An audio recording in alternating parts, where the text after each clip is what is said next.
The broadcast is now starting. All attendees are in listen-only mode.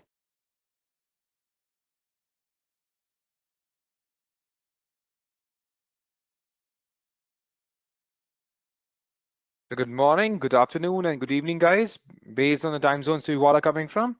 So, guys, before we start with the session, can you all please give me a quick information if you all can see my screen and hear me loud and clear as well? So, can you all use the questions tab here, guys, to give me a quick information if you all can hear me and hear me loud and clear and see my screen as well?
All right. Thank you for the confirmation, everyone. So now we can start. Dharmendra, Arvind, Mohammed, Surya, Kiran, Shobit.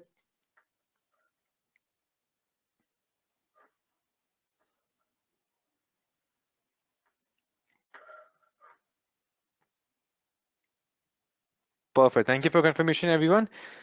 So now let's get started. So, okay, first of all, before we start, let me start by introducing myself. So my name is Neeraj Khiria, and I've been working in this IT industry for almost 10 years now. So I started my career working as a UI designer, designing the front end and back end of applications, mostly focused for enterprises in insurance, banking, retail, pharmaceutical, location-based services, and satellite imagery. And then I moved on in leading teams for global development, design, and development of of applications for the global market, and mostly have been actively working in markets of India, US, Canada, South Australia, and other Southeast Asian markets so far, right? And in terms of the trading front, and I've been working as a corporate trainer actively in helping companies, including Mercedes, EY, Capgemini, Accenture, Google, Grab, in train the workforce of these companies and making sure that their workforce is updated on the current trends and technologies and how they can use these current trends in delivering a better solution to the clientele. Because as we know, in this highly competitive world, we have to make sure that we are a step ahead to our competition so that we can deliver more optimal solution to our end users, right? And that's exactly what I have been doing. I'll be helping companies in achieving that. All right. All right. So now let's get started. Now, today we have gathered here, guys. Now, before we start with the session, there is a simple and single rule that we have to follow.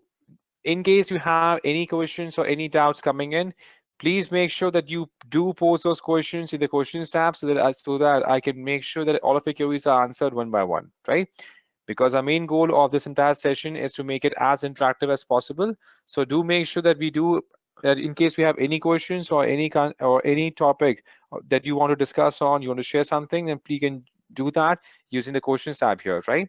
So that I can make sure that all of your queries are answered spontaneously one by one. And again, since we have good number of participants joining, guys, so it may happen that some of your queries may miss out, right? Some of your queries may get lost or it may be left unanswered. So don't feel disheartened. In case you have any questions that has not been answered yet, please feel free to pose the same questions again and again so that once we have a clarity or once we have the visibility on those questions, I can make sure that these are answered one by one.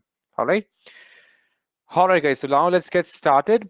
So the main agenda for this entire session here is, first of all, we'll be discussing on the software development challenges, what has been the model that we had followed for software development life cycle, and what were the major drawbacks of that cycle, right? And then we'll be discussing on DevOps, why exactly we need DevOps, what exactly gave birth to DevOps, why DevOps is so much popular in almost every kind of development across the globe, and what are different tools at different stages involved. Then we'll be discussing on Git as a source code management. Why exactly we need Git? What is the entire structure for work for Git, and how we can get started on using Git for our real world projects, right? Then we'll be discussing on Selenium, TestNG, Maven. So these are a continuous testing tool that we can use for testing applications. Suppose if we have divided the entire application into multiple smaller modules, then we can do that as a part of continuous testing, as a part of DevOps strategy, right? And then we'll be discussing on Jenkins. So Jenkins is a continuous integration tool that we can use for integration. Suppose, let's say we already have a code deployed and stored on a source code management tool, right? Like we have GitHub. So how to fetch that code here, how to create a build on top of it using Maven, and how we can automate the entire process of testing as well by using multiple test scripts from TestNG and Selenium, and how we can deploy it to these Dockers, right? So Jenkins is the most popular tool that is available out there for continuous integration, and then we'll be discussing on CI as a part of our journey, right? Then once we have discussed over Jenkins, then we'll be focusing on Docker, what exactly Docker is, and in which scenario we'll be using Docker, right? So Docker is basically useful for as a, is basically popular for containerization tool, right? So then we have Ansible. So Ansible is again a most popular tool for configuration management tool, right? Just like we have Puppet, we have Chef. So Ansible is also very popular configuration management tool. So we'll be discussing what exactly it is and how and where we will be using Ansible. And at last we'll be discussing over the complete module for structured DevOps training that we are offering at Edureka. All right. So now let's get started. Now, if we have to start our discussion on the importance of DevOps, then we have to understand what the roles are, how the roles are divided for any development.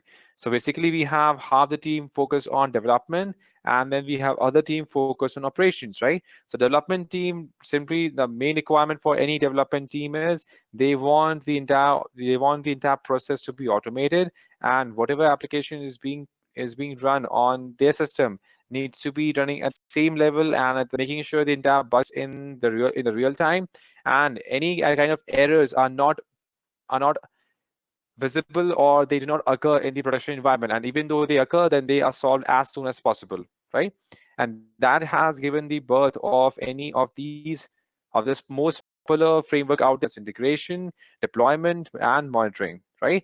So basically, first of all, we have to start with continuous development. We will start with, first of all, continuous development. So when we are focusing on continuous development, right? So as you can see from this diagram, so planning and coding is a part of continuous development, as building and test these different phases. Now, when we talk about, first of all, if we talk about continuous development, then if we have multiple team of developers sitting multiple at different locations, right? Suppose one team of development is sitting in Seattle, the other team is sitting in Singapore,